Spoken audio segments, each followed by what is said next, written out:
మీద కోప్పడడం ఏమనుకుంటున్నారు మీరు? ఏమన్నా మీరు జాగీర్ అనుకుంటారా తెలంగాణ?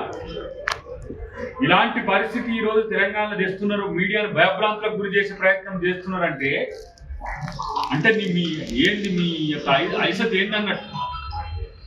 ఇది ఇక్కడ ఉన్న ప్రభుత్వాన్ని, ఇక్కడ ఉన్న ప్రజాస్వామ్యాన్ని, ఇక్కడ ఉన్న చట్టాలను, న్యాయాన్ని గౌరవించరా? ఈరోజు రేపు మీ మీద ఇట్లనే దాడులు చేస్తే కామ్గా కూర్చుంటారు అనుకుంటారా మీరు కూడా? కాబట్టి ఇది మంచి సాంప్రదాయం కాదు. ఇక్కడ తెలంగాణ ఉద్యమ కాలంలోనైనా ఇప్పటికైనా ఎప్పటికైనా ఏ ప్రాంత మీడియా, అది ఇండియా లెవెల్లో ఉండని, ఆంధ్రప్రదేశ్ మూలాలు ఉండని, తెలంగాణ మూలాలు ఉండని, తెలంగాణ ఉద్యమానికి, తెలంగాణ సమాజానికి సహకరించిన మీడియాను మేము చూసినాం. మహా టీవీ కూడా ఉద్యమ కాలంలో ఏ విధంగా సహకరించిందో మాకు తెలుసు. కాబట్టి మీకు అనుకూలంగా లేదు అని మీ మీద ఏమో నెగిటివ్ ప్రచారాలు చేస్తుందని చెప్పి ఇలాంటి దాడులకు దిగడం అనేది నిజంగా సిగ్గుతో తలదించుకోవాల్సిన పరిస్థితి బీఆర్ఎస్ నాయకులు. ఏమీ తెలియని పిల్లగాళ్ళు, ఇక్కడికి వచ్చిన పిల్లగాళ్ళని వాళ్ళకు రెచ్చగొట్టి వాళ్ళను ఇష్టం వచ్చినట్టుగా మీరు ఏదైనా చేయండి మేము ఉన్నామని చెప్పి భరోసా ఇచ్చి ఇక్కడికి పంపించి దాడులకు దిగబడితే రేపు అక్కడ ఇక్కడికి వచ్చిన వాళ్ళ మీద ఏమైనా దాడిలో ప్రతి దాడిలో జరుగుతుంది, అప్పుడు ఏం చేస్తుంది? కాబట్టి ఇలాంటి ఒక కుసంస్కృతి ఇదే నా కేసీఆర్ నువ్వు నేర్పింది, ఇదే నా బీఆర్ఎస్ నాయకత్వానికి నేర్పింది మీరు. నేను శాంతి కామకుని, రక్తం చుక్క లేకుండా తెలంగాణ తెచ్చిన గఫాలు కొట్టుకుంటారు కదా మీరు. తెచ్చింది మీరు కాకపోయినా సరే ఇలా ఈ పరిస్థితిని ఇలా తెలంగాణలో తీసుకొచ్చినామంటే ఒక రకంగా మీడియా మీద అనే దాడి కంటే కూడా ప్రజాస్వామ్యం మీద దాడి అని నేను అనక తప్పదు. ఎందుకంటే మీరు చేస్తున్న కుటిల ప్రయత్నాలు ప్రభుత్వం గమనిస్తూనే ఉన్నారు. ముఖ్యమంత్రి గారి దృష్టికి కూడా ఈ అంశాన్ని తీసుకుపోతాం. ఎందుకంటే ఇట్లా దాడులు చేసే సంస్కృతి కనుక పెరిగిపోతే ఇది హిట్లర్ మాదిరిగా గోబెల్ను స్టార్ట్ చేసి అబద్ధాలను ప్రచారం చేసి ఎవడైతే నిజాలు చెప్తాడో వాళ్ళ మీద దాడులు చేసే సంస్కృతి. ఇది ఒక ఫ్యాసిస్టిక్ ఐడియాలజీ. మరి ఇది చేస్తున్నది కేసీఆర్ కేటీఆర్? ఫస్ట్ మీరు తెలుసుకోండి, మీ పార్టీ తెలుసుకోండి. ఇది మీ సంస్కృతి అని చెప్తే మనకి దానికి సంబంధించిన చర్యలు మరి ఏ విధంగా ఉండాలనేది కూడా తీసుకోవాల్సిన సందర్భం వస్తుంది. ఇది ప్రత్యేకించి కేటీఆర్ మీదనే మొత్తం కూడా వస్తున్న పరిస్థితి ఉన్నది. కనీసం కొంచెం బుద్ధుండి ఆలోచించరా బాబు. ఏమనుకుంటున్నావు నీ మాటకి నువ్వు?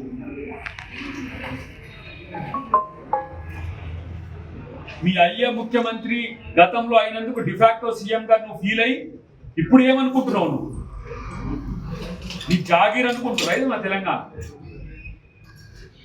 పనికిరాని చెత్త ఐడియాలజీతో ఉండి మీరు ఇంకా రాజకీయాలు మిమ్మల్ని ఎట్లా తెలంగాణ ప్రజలు నమ్మినరో సిగ్గుపడుతున్నారు ఈరోజు. ఇట్లాంటి దౌర్భాగ్యపు నాయకత్వం ఇవాళ తెలంగాణ గతంలో ఉండేనా అని మళ్ళీ మాట్లాడితే మేము తెలంగాణ ద్వారా చెయ్యకపోయినంటే ఎందుకు ఈ దాడి? ఇప్పుడు అర్థమవుతుంది కదా తెలంగాణ ప్రజలకి. ఆ రోజు అధికారం ఉంటే అన్ని గుప్పిట్లో పెట్టుకొని ఎలా కావాలంటే అలా మసులుకొని, ఎలా కావాలంటే అలా రాష్ట్రాన్ని వాడుకొని అధికారాన్ని వాడుకున్నారు. అధికారం పోయిన తర్వాత ఈ విధంగా మీకు ఎదురు మాట్లాడినా ప్రశ్నించినా ఏం చేస్తారో చూపించారు. అంటే అధికారం ఉన్న రోజులు 10 ఏళ్ళు ఏం చేసిండ్రో ఇప్పుడు ఒక్కొక్కటి ప్రజలకు అర్థమవుతుంది. సరే, ఈరోజు మీరు ఇక్కడ ఉన్నటువంటి మీడియా ఛానల్ని మీరు విధ్వంసం చేసిర్రు. మరి ప్రభాకర్ రావు ఇచ్చినటువంటి సమాచారాన్ని ప్రభాకర్ రావుకి ఏం చేయాలి మీరు? నేను అడుగుతున్నా. కొన్ని వేలాది మంది ఫోన్ ట్యాపింగ్లు చేసి కుటుంబాల్ని, వ్యాపారస్తుల్ని, రాజకీయ నాయకుల్ని, మహిళల్ని, భార్య భర్తల్ని, ప్రతి ఒక్కరిని ఇంటర్నల్గా ఉండాల్సినటువంటి సమాచారాన్ని, వ్యక్తిగత సమాచారాన్ని మీరు రికార్డింగ్లు చేసి కొన్ని వేల మందికి బ్లాక్మెయిల్ చేసి ఎంతో మందికి ఇబ్బంది పెట్టి 2018లో ఒక గెలిపేనా మీరు గెలిచినటువంటిది? ఇప్పుడు అర్థమవుతుంది. 2014లో ఏదో ప్రజలు ఇచ్చినటువంటి ఆశీర్వాదం అని అందరం అనుకున్నాం. కానీ 2018లో మీరు గెలిచినటువంటి గెలుపు ఈ విధంగా చేసినటువంటి గెలిపే అని ఈరోజు అంటే ప్రభుత్వం ఉంది కాబట్టి ఎవరి కళ్ళకు కనబడనీయకుండా లోపలగా ఇంటర్నల్ గా చేసినటువంటి దాడులు ఎన్ని ఉన్నాయో ఈ రోజు ఇక్కడ జరిగినటువంటి దాడిని చూస్తే 10 ఏళ్ళు తెలంగాణ ప్రజలే కాదు తెలంగాణ ప్రభుత్వాన్ని ప్రతి ఒక్క స్వేచ్ఛని హరించి వాడుకున్నారని అర్థం కావట్లేదా? మీడియా మాట్లాడొద్దా? సరే, నేను ఒకటి అడుగుతా. మహాన్యూస్ ఛానల్ ఒకటే ఇది ప్రసారం చేసిందా? గత 5-6 రోజుల నుంచి ప్రభాకర్ రావుని ప్రశ్నించిన తదనంతరము ప్రతి ఒక్క యూట్యూబ్ ఛానల్ నుంచి మెయిన్ స్ట్రీమ్ మీడియా వరకు ప్రతి ఒక్క ఛానల్ ప్రసారం చేసింది.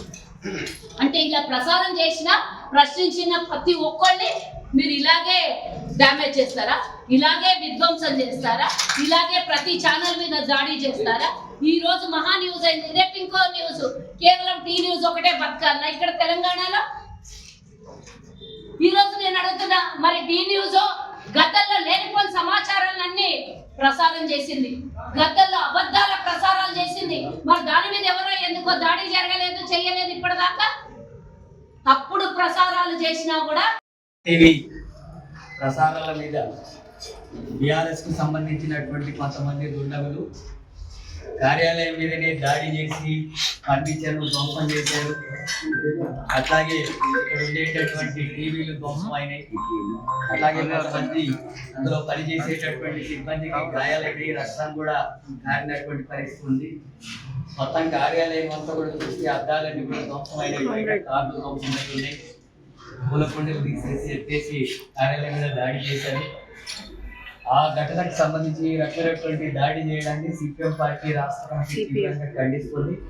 ఈ దాడికి పాల్పడేటువంటి వాళ్ళను చట్టపరంగా అరెస్ట్ చేసి కఠినంగా శిక్షించాలని చెప్పి డిమాండ్ చేస్తున్నాం. మీడియాలో వచ్చినటువంటి ప్రసారాల మీద ఏదైనా అభ్యంతరాలు ఉంటే వాటి గురించి వాళ్ళు కూడా వివరించవచ్చు, వాళ్ళు కూడా వాటిని ఖండిస్తూ మాట్లాడవచ్చు. ఇంకా అంతకంటే అది ఇబ్బందికరమైనటువంటి అంశంగా వాస్తవాలు అయి ఉంటే లీగల్గా కూడా ప్రొసీడ్ కావడానికి అవకాశాలు ఉంటాయి.